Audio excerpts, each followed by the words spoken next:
पिछले 3-4 सालों में किसानों को 3-4 वैरायटियां दी गई जिससे किसान नाखुशी रहे। किसानों का कहना है कि हमें कोई ऐसी वैरायटी चाहिए जो 0238 जितना उत्पादन दे सके। अगर इससे कम उत्पादन खेती में आता है तो किसान अब लॉस में पहुंचेगा। बिल्कुल सही बात है ये। लेकिन किसान भाइयों, आप इस बात से भी इनकार नहीं कर सकते कि आपने इन वैरायटियों के जैसे 14201 है, 13235 है, 17231 है या 15023 है, और भी जो एक दो वैरायटी किसानों को मिली है, इनके कहीं ना कहीं बहुत अच्छे खेत भी देखे होंगे।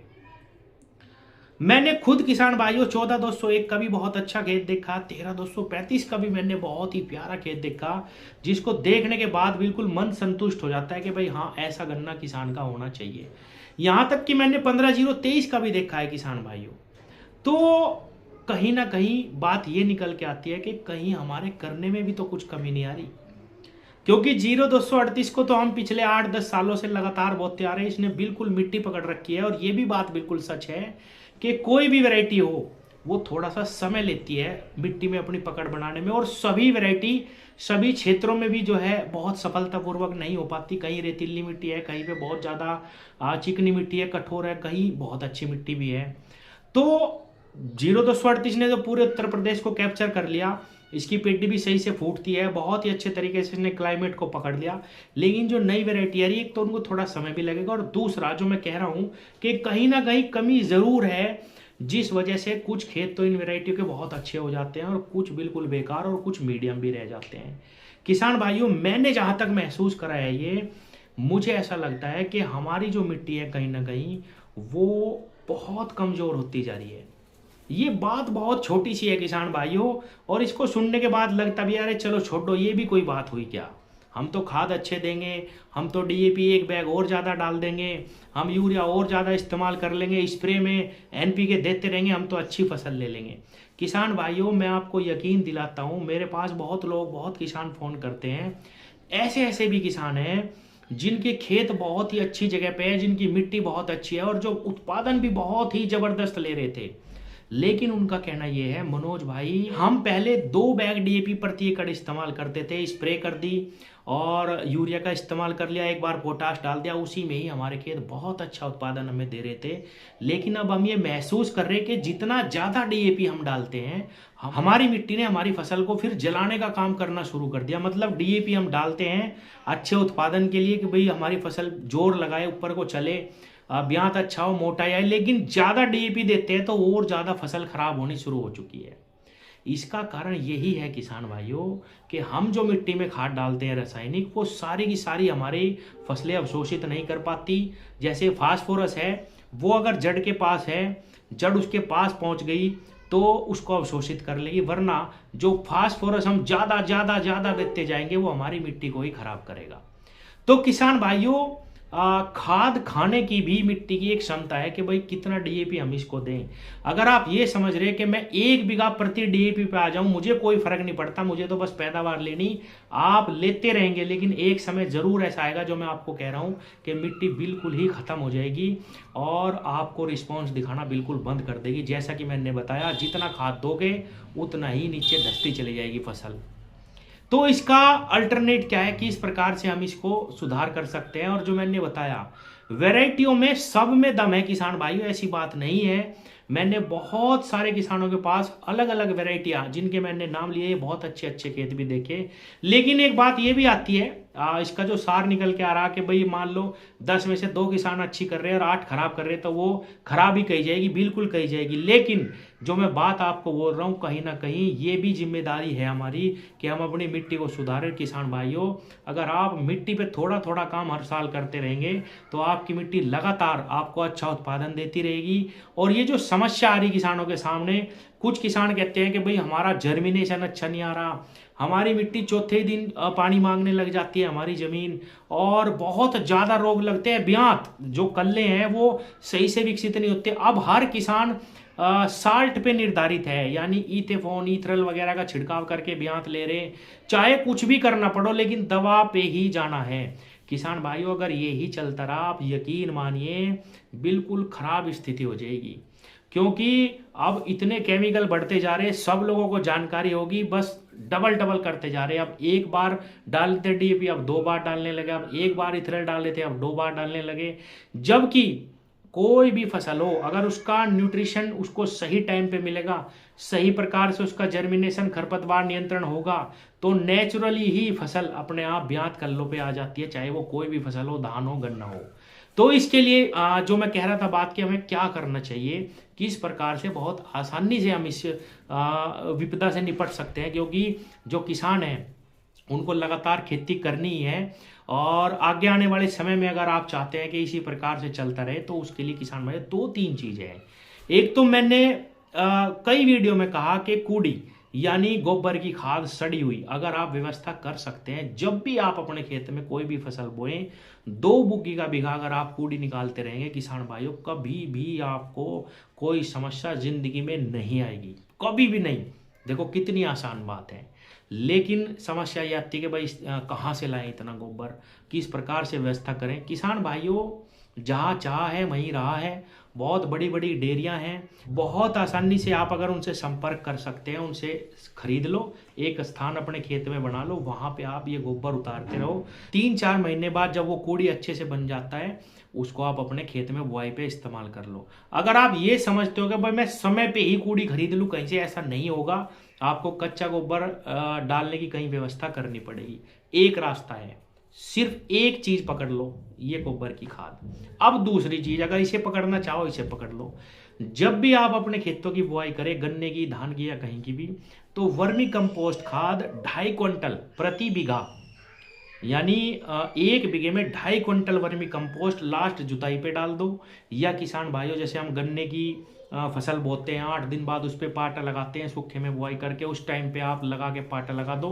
मतलब ऐसा नहीं करना कि खेत में आपने वो डाल दिया और बहुत तेज धूप उस पर पड़ रही है और वो सूख के खराब हो गई वहीं पे। अच्छा, एक चीज कहता हूँ, कुछ लोगों के मन में ये भी आएगा कि मनोज भाई कूड़ी का खाद तो हम डाल रहे 2 बुग्गी 1 बीघे में, और वर्मी कंपोस्ट हम केवल 2.5 क्विंटल डाल लेंगे तो काम होगा। किसान भाइयों, बिल्कुल होगा। अगर प्योर वर्मी कंपोस्ट अच्छी जगह बना हुआ, बिना मिलावट वाला आपको मिलता है तो बिल्कुल होगा। जो 1 बुग्गी हम गोबर डालते हैं अपने खेत में, उसमें से जो प्योर खाद हमारी फसल को मिलती है वो 2 क्विंटल से 2.5 क्विंटल ही होती है 1 बुग्गी में। तो अगर हम रेगुलर, जैसे बाहर से वर्मी कंपोस्ट खरीद रहे, रेगुलर इसको डालें। जैसे रेगुलर मतलब जब भी हम अपनी फसल की बुआई करें, मान लीजिए हमने गन्ना बोया तब डाल दिया, अगली साल पेडी में भी हम एक बार इसका इस्तेमाल कर लें, और धान बोरे तब भी, गेहूं बोरे तब भी, यानी रेगुलर इसका इस्तेमाल बुआई पे रखें। 2 क्विंटल 2.5 क्विंटल प्रति बीघा, तो कभी भी जीवन में आपको ये समस्या नहीं आएगी कि भाई मेरा जर्मिनेशन बिगड़ गया, या मेरे खेत में कल्ले नहीं आ रहे, या मुझे माइक्रो न्यूट्रिएंट का स्प्रे करना, या मुझे एनपीके का कुछ भी नहीं करना। किसान भाइयों, केवल अच्छी क्वालिटी का जो अपनी सोसाइटियों से आपको डीएपी, यूरिया, पोटास मिलता है वो डालते रहो शुरुआत में। और खाद 6 ही है मेन खाद, nitrogen, phosphorus, potash, calcium, magnesium, sulphur, और इनकी पूर्ति इन 2 कामों से हो जाएगी। जो आप वर्मी कंपोस्ट डाल रहे उसमें माइक्रोन्यूट्रिएंट है, सारे के सारे वो मिल जाएंगे, और एनपीके आप डाल ही रहे हो बाजार से लाके, एक आध बार आप स्प्रे में एनपीके घुलनशील इस्तेमाल कर लो, और कुछ लेने की जरूरत नहीं है। अच्छा, एक चीज और बताता हूँ किसान भाइयों, आपको लग सकता है कि भाई हम ये एक्स्ट्रा खर्च कर रहे हैं जब हमारा काम डीएपी से चला, नहीं। आप ये काम एक खेत में करके देखो, उस खेत में रोग भी कम आएगा, उसका गन्ना या कोई भी फसल हो वो लास्ट तक 12 के 12 महीने हरी बनी रहेगी, उसका कलर, उसका रूप अलग ही दिखेगा आपको। और जो हम धीरे धीरे बिगाड़ते जा रहे हैं अपनी मिट्टी को, वो धीरे धीरे फिर सुधरने की स्थिति में चलेगी। हर 2 साल पे जब आप इस काम को करेंगे, 1 साल पे इस काम को करेंगे, तो एक समय ऐसा भी आ जाएगा किसान भाइयों, जब बहुत ही कम खाद में आपको ऐसा रिजल्ट मिलना शुरू होगा कि भाई मजा ही आ गया, 1 बैग डीएपी डालना था बस, और कुछ करा ही नहीं हमने। तो ये स्थिति आपके खेतों की बनेगी। एक चीज और बताता हूं, कभी कभी मान लो भाई कुछ ऐसी परिस्थिति बन गई, हमने गन्ना बोया भाई कम जम गया थोड़ा सा, मैंने ये तक देखा है किसान भाइयों, जितनी छिद्दी फसल रहती है, चाहे वो धान हो, गेहूं हो, गन्ना हो, जिस खेत में जाने में उसकी बात कर रहा हूं, उसमें और ज्यादा पैदावार आती है छिद्दी फसल में। मान लो गन्ना थोड़ा सा छिद्दा रह गया, वो ब्यात ज्यादा करेगा, उसको धूप अच्छी मिलेगी, हवा अच्छी मिलेगी, और आप देखना अगर मिट्टी में आपका दम है आपकी मिट्टी में, तो किसान भाइयों वो फसल आपकी और भी अच्छी होगी। ये मैंने खुद प्रैक्टिकल भी देख लिया करके। और जो किसान लगातार कूड़ी इस्तेमाल करते हैं अपने खेतों में, छोटे छोटे किसान, उनके खेत भी मैंने ऑब्जर्व करके देख लिए। कई सालों से मैं देख रहा हूँ कि ये कुछ नहीं करते, ना एक्स्ट्रा स्प्रे लगाते, ना ही एक्स्ट्रा कोई खाद डालते। डीएपी एक बार बुआई पे डाल दिया या पहले पानी पे डाल दिया, 1 बैग यूरिया डाल दिया 5 बीघे में, और 2 या 3 स्प्रे मुश्किल से, जब अब रोग बढ़ रहे गन्ने में बहुत ज़्यादा, इतने कर लिए बस। उसी में ही उनका गन्ना सबसे अलग खड़ा है। आज भी 0238 उनके पास बहुत ही प्यारे तगड़े खेत खड़े। और किसान भाइयों, मैं उनको बहुत दिनों से, कई सालों से ये देख रहा हूँ कि क्यों ऐसा हो रहा है कि इनके पास कभी भी गन्ना बिगड़ता नहीं। वे हमेशा किसान भाइयों बुआई पे गोबर डालते हैं अपने खेतों में अच्छी प्रकार से, उनके खेत हमेशा तगड़े निकलते हैं। ये जो समस्याएं आ रही हैं बहुत ही ज़्यादा, ये इसीलिए बढ़ रही बहुत ही ज़्यादा, क्योंकि किसान भाइयों हमारी मिट्टी कमज़ोर होती जा रही। तो एक चीज़ आपको इन दोनों में से पकड़नी है। अगली जो चीज़ है किसान भाइयों, वो थोड़ी सी कॉम्प्लिकेटेड है, लेकिन ये बताने का फर्ज अगर कोई कर सकता है तो किसान भाइयों ये भी सुनने पे सुहागा है कि जैसे ही हम अपने खेतों की छिलाई करते हैं, जो हमारी पत्तियां हैं उसको हम मल्चिंग करें, मतलब वहीं पे ही काटें। अब कहोगे कि भाई मल्चिंग वो तो सड़ेगी बहुत दिन में। अब दूसरा काम उसके लिए आपको क्या करना कि अपने घर पे जीवामृत बनाना। जीवामृत वैसे तो इंटरनेट पे आप सर्च करेंगे, बहुत सारी आपको नॉलेज मिल जाएगी किस प्रकार से जीवामृत बना सकते हैं। लेकिन मैं जो आज आपको बता रहा हूँ, बहुत आसान चीज़, बहुत ही व्यवहारिक चीज़। और किसान भाइयों, पूरी जिंदगी आपको कभी किसी से ना वेस्ट डिकम्पोजर लेना, ना जीवामृत लेना। अच्छा, जीवामृत में भी किसान आलस्य मानते हैं कि भाई ये करो वो करो, कुछ नहीं करना जो मैं आज आपको बता रहा हूँ। और ये बिल्कुल 100% सत्य बात बताऊंगा किसान भाइयों। बहुत ही अच्छे अच्छे जानकार किसानों से जानकारी लेने के बाद कि किस प्रकार से हम बहुत अच्छा वेस्ट डिकम्पोजर जीवामृत अपनी मिट्टी के लिए घर पे बना सकते हैं। जो तीसरा काम मैंने बताया मल्चिंग वाला, ये उनके लिए है। अच्छा, एक चीज और बता दूं इससे पहले ही, कुछ किसान भाई वीडियो देख के, कई लोग हैं जो वीडियो में बताते हैं कि वेस्ट डिकम्पोजर, खाली वेस्ट डिकम्पोजर अपने खेतों में चलाते रहो और उससे खेती हो जाएगी। मैंने बहुत प्रैक्टिकल करके देखे किसान भाइयों कई सालों तक, लेकिन खाली वेस्ट डिकम्पोजर से आप खेती कभी नहीं कर सकते, ये कोरा झूठ है। आप जीवामृत से भी खाली खेती नहीं कर सकते, ये कोरा झूठ है किसान भाइयों। आप जो बैक्टीरिया बनाते हो जीवामृत में, वेस्ट डिकम्पोजर में, बैक्टीरिया जो आपके पनपते हैं, वो बैक्टीरिया आपको क्या फायदा पहुंचाते हैं, किस प्रकार से वो लाभ पहुंचा सकते हैं, वो लाभ केवल तब पहुंचा सकते हैं जब इन बैक्टीरिया को आप वहां खाने के लिए कुछ दोगे खेत में। जैसे मैंने बताया कि खेत में कटेगी पत्ती और पत्ती पे आप चलाओगे जीवामृत या वेस्ट डिकम्पोजर, वो उनको बहुत जल्दी गलाने का काम करेगा, उससे ह्यूमस, कार्बन सब कुछ बढ़ता चला जाएगा आपकी मिट्टी में, तब आपको लाभ मिलना शुरू होगा। अगर आप खाली वेस्ट डिकम्पोजर चलाते रहेंगे, कुछ भी नहीं होगा आपके खेत में। ये प्रैक्टिकल भी मैं कर चुका हूं किसान भाइयों, कई सालों तक मैंने एक के खेत में करके भी देखा।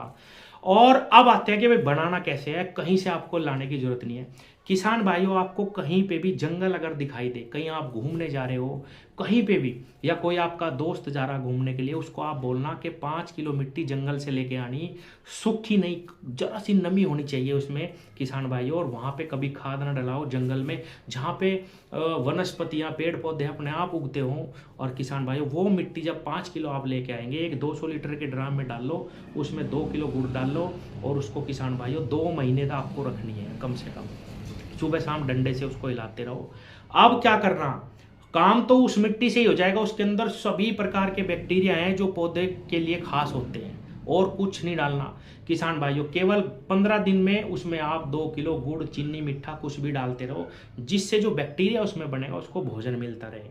और 2 महीने बाद केवल 50 लीटर 5 बीघे खेत में आप चला देना, सारे खेत में बैक्टीरिया ही बैक्टीरिया हो जाएंगे।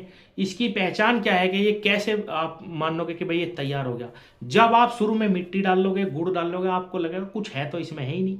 15 दिन बीतेंगे, 20 दिन बीतेंगे, 1 महीना बीतेगा किसान भाइयों, धीरे धीरे वो कलर बदलना शुरू होगा, और एक दिन उसमें से स्मेल खट्टी आनी शुरू हो जाएगी, और वो बिल्कुल ऐसे कलर पे आ जाएगा जैसे मौसमी का जूस होता है।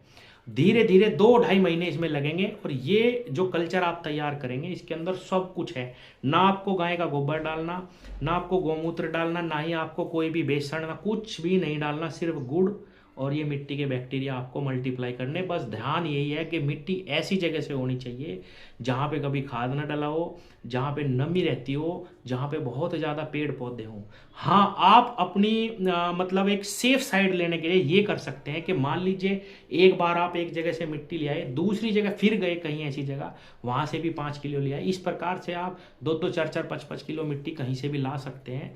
जितनी जगह की मिट्टी आप ऐसी डाल दोगे उतना ही अच्छा होता चला जाएगा। और आपको जीवन में मिट्टियाँ एक ही बार कलेक्ट करनी है। जब आपका कल्चर तैयार हो जाए उसमें से हर बार बचाते रहना, इस्तेमाल के बाद 10 लीटर, और उसमें गुड़ डालते रहना। फिर आपको दोबारा से मिट्टी नहीं लेनी जीवन में कभी भी। मिट्टी में इतने बैक्टीरिया हैं किसान भाइयों जिन पे शोध भी नहीं हो पाए आज तक। और जितने ये वेस्ट डिकम्पोजर या कुछ भी बना के बेच रहे लोग बाग किसान भाइयों, उनमें तो बहुत थोड़े से हैं। बहुत ही मल्टीपल क्वालिटी के पता नहीं कितने बैक्टीरिया मिट्टी के अंदर हैं जो मिट्टी को ठीक करने का काम करते हैं। तो अगर आप मल्चिंग कर रहे तो आपको ये जो जीवामृत कह लो, वेस्ट डिकम्पोजर कह लो, इसको आपको खेतों में चलाना पड़ेगा। 50-100 लीटर 5 बीघे में बहुत हो जाता है किसान भाइयों, बहुत ही ज़्यादा। 3-4 महीने में सिर्फ एक बार चलाना। मान लीजिए आज आपने मल्चिंग करी, उस पर चला दिया, वो उसको बहुत जल्दी से उसको डिकम्पोज कर देगा, खाद बना देगा खेत में। फिर कभी आप उसका इस्तेमाल करें। एक चीज़ और ध्यान रखनी इस प्रोसेस में, जो तीसरा प्रोसेस है हमारा, जो पकड़ना है हमें मल्चिंग वाला, इसमें ध्यान ये करना कि जब आप ये खेत में चलाएं उस टाइम पे आपको दवा नहीं डालनी, कम से कम 2 महीने ज़मीन में। ये प्रोसेस आप तभी करें जब आपकी जो फसल है वो ना हो खेत में, आपको दवा ना डालनी हो। और किसान भाइयों, इन तीनों चीज़ों में से एक चीज़ पकड़ लो, आपको हमेशा अच्छे रिजल्ट मिलेंगे। कभी भी बाजार से कोई भी अतिरिक्त चीज़ जमाव के लिए, ब्यात के लिए, माइक्रो न्यूट्रिएंट के रूप में खरीदने की जरूरत नहीं पड़ेगी किसान भाइयों। ये ही छोटा सा प्रोसेस, या तो गोबर की खाद या वर्मी कंपोस्ट या ये जो जीवामृत मैंने आपको बताया, ये बनाओ, अपने खेतों में चलाओ। और एक चीज़ पकड़ लो इनमें से, रेगुलर पकड़ो उसको अगर खेती करनी। और किसान भाइयों, एक छोटा सा मैसेज और दूंगा, हालांकि आज वीडियो बहुत ही लंबी होगी। जो दवा का हम इस्तेमाल करते हैं, दवा के बिना आज खेती नहीं है। वो इसलिए नहीं है किसान भाइयों, सब हाइब्रिड बीज बन चुके हैं अब। पहले भिंडी थी, उसमें आपने देखा होगा कांटे होते थे, कभी रोग नहीं आता था, उसमें कोई दवा की जरूरत नहीं। लेकिन आज भिंडी ऐसी, उसमें कुछ कांटा नहीं है, बिल्कुल परिवर्तित हो गया हर चीज के बीज ज्यादा उपज लेने के लिए। और फिर उनमें जो है रोग आना बिल्कुल स्वाभाविक है। गन्ने को देख लो किसान भाइयों, जो 40 क्विंटल का बीघा निकलता था आज 80 निकलता है, उसमें भी संतुष्ट हम नहीं है। तो जब चीनी की इतनी मात्रा बढ़ेगी, जो चीनी मिलों को चाहिए, हमें अगर उत्पादन ज्यादा लेना, तो रोग जरूर बढ़ेंगे। और दवा के बिना कुछ भी संभव नहीं है, ये सच है। लेकिन दवाओं का प्रयोग किस प्रकार से हम अपनी मिट्टी में करें। देखो, जब हम बुआई करें, कुछ भी बुआई करें, जैसे गन्ना बो रहे, उसमें आप 1-2 दवा डालिए, बिल्कुल डालिए। एक फंगस की दवा भी डाल दो सस्ती, और एक जो है कीटनाशक डाल लो, जो आपके गन्ने टुकड़ों को 30-40 दिनों तक रोग से बचाए रखे, ताकि आपका गन्ना जर्मिनेशन सही से ले जाए। फिर आपको जमीन में पूरे साल दवा देने की जरूरत नहीं है। कुछ भी दवा जमीन में मत डालो। आपको जर्मिनेशन अच्छा लेना था, वो आपका हो गया। उसके बाद आप जब भी दवा देना चाहें, 40 दिन में, 50 दिन में, 60 दिन में, एक अच्छी कंपनी की दवा लो। एक दवा किसान भाई, जैसे प्रोफेनाफोस हम इस्तेमाल करना चाह रहे, अभी जैसे समय चल रहा गन्ने का, तितली उड़ रही, अंडे, ये वो, पता नहीं लोग कितना कॉम्प्लिकेटेड बना रहे इस चीज को कि भाई क्या लगा दे हम ऐसा, भाई 30 दिन के 60 दिन के रिजल्ट मिल जाए। किसान भाइयों, हर दवा के 15-20 दिन के ही रिजल्ट होते हैं। अच्छी कंपनियों की दवा, बायर की, सिजेंटा की, या जो है यूपीएल की, या घरडा की, किसी भी अच्छी कंपनी की प्रोफेनाफोस लाओ, उसका छिड़काव करो किसान भाइयों। तितली भी मर जाएगी, अंडे भी मर जाएंगे, 2 दवा डालने की जरूरत नहीं। 40-45 दिन पे फिर एक दवा कर लेना, लेकिन अच्छी कंपनी की। ये जो 4-5 मैंने कंपनियां बताई हैं, इनमें से किसी भी अच्छी कंपनी की दवा लो और उसका छिड़काव 40-45 दिन पे करो। छिड़काव में पैसे भी कम लगेंगे और किसान भाइयों मिट्टी भी हमारी बचेगी। तो सिर्फ बुआई पे एक बार दवाई डालनी, उसके बाद दवा की कोई ज़रूरत हमारी मिट्टी को नहीं है। मिट्टी को अपनी जितनी बचाओगे, जितनी मेहनत मिट्टी पे करोगे, उतना ही कम काम आपको फसल पे करना पड़ेगा। किसान भाइयों, चाहे रोग भी लग जाए फसल में, मैंने ये भी देखा, तब भी गन्ना हो या कोई और फसल हो, तब भी आपको बहुत अच्छा उत्पादन देगी अगर आपकी मिट्टी में जान है। वो उतना ही जोर, चाहे जैसे गन्ने की मैं बात कर रहा हूँ किसान भाइयों, मान लो कम जमा किसी कारण से, भाई कोई गलती होगी हमसे, कम जमा, लेकिन वो ब्याज ज़्यादा करेगा और जो गन्ने बनेंगे वो इतने मोटे और लंबे बनेंगे किसान भाइयों कि आपका उत्पादन नहीं गिरेगा। तो ये सब काम तभी होंगे जब आपकी मिट्टी सशक्त होगी, जमीन में जान होगी। तो एक चीज़ पकड़ लो, गोबर की खाद, वर्मी कंपोस्ट या ये जीवामृत प्लस मल्चिंग। धन्यवाद।